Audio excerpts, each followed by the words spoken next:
हम singer baby Pandey सभी गुरु भाई बहना के बीच में फिर से शिव चर्चा कथा लेके आए हैं। शिव गुरु के चरणों में प्रणाम, पार्वती माता की चरणों में प्रणाम, सभी देवी देवताओं के चरणों में प्रणाम। हमारा प्रणाम का स्वीकार करो, हे देव स्वीकार करो।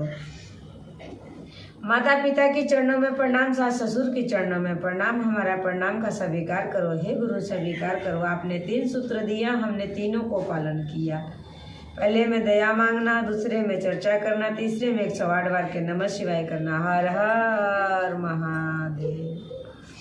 आइए सभी गुरु भाई बहना के बीच में भोलेनाथ का एक प्यारा सा कथा सुना रहे हैं। आप लोग सभी गुरु भाई बहना कथा सुनिए, कथा पूरा सुनिएगा, क्योंकि पूरे कथा सुनने से ज्ञान होता है। आप लोग कथा अधूरा नहीं छोड़िएगा। और आइए कथा को आगे बढ़ाते हैं। आप सबके बीच में कथा सुना रहे हैं। एक समय की बात था, पार्वती और शंकर जी दोनों कैलाश से धरती पे घूमने आए। तो जब धरती पे घूमने आए तो धरती पे इधर उधर घूम रहे थे, अपने भक्तों को देख रहे थे। और ऐसे ही घूमते घूमते काफ़ी टाइम हो गया। जब काफ़ी टाइम हो गया तो एक सरसों का खेत आया और सुंदर सुंदर उसमें सरसों का फूल लगा हुआ था। पार्वती आगे आगे चल रही थी और भोलेनाथ पीछे पीछे जा रहे थे। दोनों ऐसे चल रहे थे कि चलते चलते उनको भोलेनाथ ने एक छोटा सा फूल सरसों का तोड़े और उसको निचोड़ के फेंक दिए। तो पार्वती कहने लग गई कि भोलेनाथ आपने ऐसा गलती क्यों किए? ये ना जाने किस गरीब का खेत होगा और आपने फूल तोड़ के इसको निचोड़ दिए। अब इसका खेती इतना कम होगा, तो आपने क्यों ऐसा काम किए? से अब उसको आपको भरपाया करना पड़ेगा। जब ऐसे सुने भोलेनाथ तो कहे कि ठीक है, तो आप कैलाश पे जाओ और हम इसका भरपाया करके आएंगे। तो जो सरसों का खेत जहाँ लगा हुआ था वहाँ सामने के गांव में भोलेनाथ गए और सभी लोग से पूछने लग गए कि जो ये सरसों का खेत लगा है ये किसका खेत लगा हुआ है। तो सारे लोग कहने लगे कि एक ब्राह्मण का खेत है। जब आगे पूछते पूछते गए तो वो ब्राह्मण का घर आया। बेचारा बहुत गरीब थे, थोड़ा ही खेती बाड़ी था, उसी में अपना कमाते थे, खाते थे। उनका कोई बच्चा नहीं था पंडित जी के। तो वो छोटा बालक का रूप धर के ही भोलेनाथ खोज रहे थे कि उस पंडित का घर किधर है। तो गए तो कहने लगे कि बाबा मुझे अपने घर रख लीजिए, हम आपका कामकाज करेंगे और जो आप लोग खाइएगा वही थोड़ा सा हमको भी खिला दीजिएगा।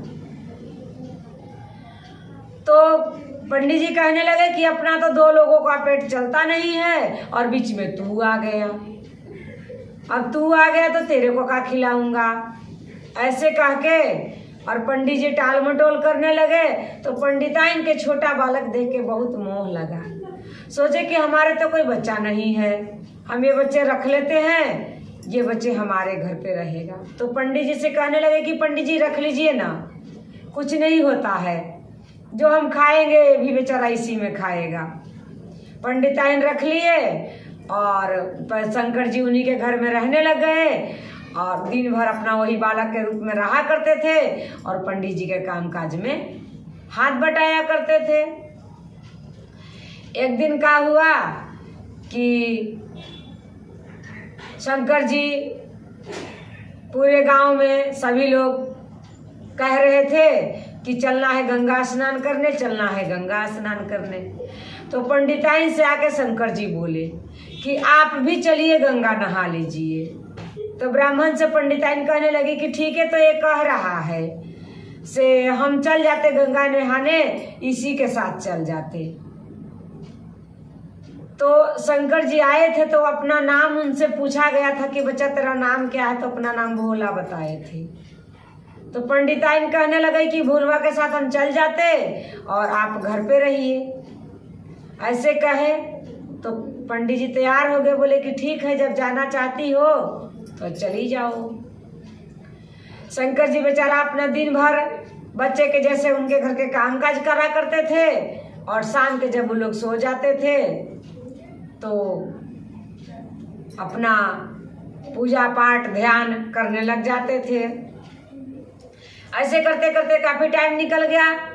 लेके गए शंकर जी गंगा स्नान करने। सारे जनानी जब गंगा जी स्नान करने जा रहे थे तो पता लगा कि शंकर जी से क्या दुनिया में छुपा हुआ है, दुनिया का करता धरता, दुनिया का जानने वाले, संसार चलाने वाले से कौन सा बात छुपा हुआ है। तो गंगा माँ कहने लग गई कि सभी लोग आते हैं मेरे को परेशान कर देते हैं, कोई बेटा दो, कोई बेटी दो, कोई धन दो, कोई चीज दो, आते हैं हमारे मन्नत मांग मांग के मुझे परेशान कर देते हैं। आज मैं किसी गटर में जाके छुप जाएंगे, रहेंगे ही नहीं गंगा में। और ये बात भोलेनाथ का पता था। भोलेनाथ उस पंडिताइन के बोले कि पंडिताइन कहाँ जाओगी, उतना दूर गंगा नहाने से यही पानी में नहा लीजिए, जिस पानी में गंगा जी छुपे हुए थे। तो वो कहने लगे कि ये देख रहा है खराब पानी है, कचड़े पानी है, इसमें कैसे नहा ले। बोले कि कुछ नहीं होता है, नहा लीजिए इसी पानी में, क्योंकि भोलेनाथ को पता था कि गंगा जी तो इसमें छुपी है। ऐसे कह के और नहवा दिए। नहवा के घर ले आए तो पंडिताइन बहुत नाराज हो गई, गुस्सा हो गई। पंडित जी पूछे कि नहा ली गंगा, बोलता है ये कहाँ मेरे को गंगा ले गया, एगो गढ़ी में नहवा के ले आया। पर भोलेनाथ को तो सब कुछ पता था। उसी माह का पंडिताइन का पेट में बच्चा रह गया। जब पेट में बच्चा रह गया तो पंडिताइन खिंची हुई थी। पंडिताइन उसको कहा किए कि कहे कि आज ही मेरे को गढ़ी नहा के लाया है, इसको 3 दिन के लिए घर से बाहर निकाल देंगे, अब 3 दिन इसको घर में बढ़ने नहीं देंगे। ऐसे कह के और रात के समय में बाहर निकाल के दरवाजा बंद कर दिए। भोलेनाथ बेचारा दरवाजा पर बैठे हैं, आप क्या करेंगे, भरपाया करने तो गए थे, पूरा करे तभी तो आएंगे। बेचारा एक बालक के रूप धर के बैठे हैं। रात हो गया काफी, पंडित जी से नहीं रहा गया। पंडित जी गए, धीरे से गेट खोले और अंदर बढ़ा लिए।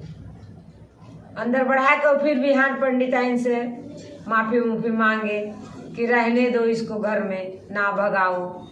फिर पंडिताइन भी मान गई, रहने लगा। वो भी बेचारा भोले जी भी अपना गलती के क्षमा मांगे कि अब ऐसा गलती नहीं करेंगे, रहने दो। रहने लगे। थोड़ा टाइम बाद टाइम पूरा हो गया। पंडिताइन का सुंदर सा बालक हुआ, लड़का। उसी रात में सभी देवी देवताओं खुश होके हमारे भोलेनाथ के, इसीलिए सभी गुरु भाई बहना के कहते हैं कि भोलेनाथ के चरणों से जुड़ जाओ। उनको चरण में जुड़ने वाले कभी खाली नहीं लौट के जाते। इतने में सभी देवी देवताओं खुश होके, और रात का समय था, भोलेनाथ ने ध्यान कर रहे थे, उन पे फूल बरसाने लग गए। जब फूल बरसाने लग गए और देख रहे कि इतना बड़ा बड़ा जट्टा, तीसरा नेत्र करके भोलेनाथ ध्यान में बैठे हैं। और ये बात पंडिताइन देख लिए। पंडिताइन देखते निकले घर में से और झपट के शंकर जी के चरण पकड़ लिए। कहे कि तेरे को मारते, गाली देते, झपेटते, सारा कुछ हमने किया तेरे साथ श्लोक, और हमको क्या पता था कि स्वयं भोलेनाथ हमारे घर में रह रहे हैं। हे भोलेनाथ, मुझे गलती का क्षमा कर दो, मैं अनज्ञानी नहीं पता था। वो कहा कि जनानी जब रोने लग गई तब पंडिताइन के हाथ पकड़ के भोलेनाथ उठाए और बोले कि रोवो मत, मैंने तो तेरा खेती खराब किया था, इसके लिए मुझे पार्वती भरपाया करने के लिए भेजे थे, और मैंने सारा कुछ कर दिया। अब ये तुम्हारे नैया पार लगाने वाला एक पुत्र भी दे दिया, और अब मुझे जाने के आज्ञा दो, पार्वती मेरा इंतजार कर रही है। ऐसे कह के भोलेनाथ वहाँ से उसके जीवन को धन्य करके, कल्याण करके, अनधन पुत्र से भर के, और वहाँ से भोलेनाथ चल दिए और फिर अपने पार्वती के साथ कैलाश में जाके, और पार्वती भोलेनाथ दोनों एक साथ खुशी खुशी रहने लगे। और पंडिताइन भी यहाँ अपने पुत्र पति के साथ बहुत सारे भोलेनाथ के शुक्रिया अदा किए कि हे गुरु, आप दुनिया को, दुख को दूर करने वाले, कष्ट को हार लेने वाले, आप सारे जगत को पालन करने वाले गुरु, आपको कोटि कोटि में प्रणाम करते हैं।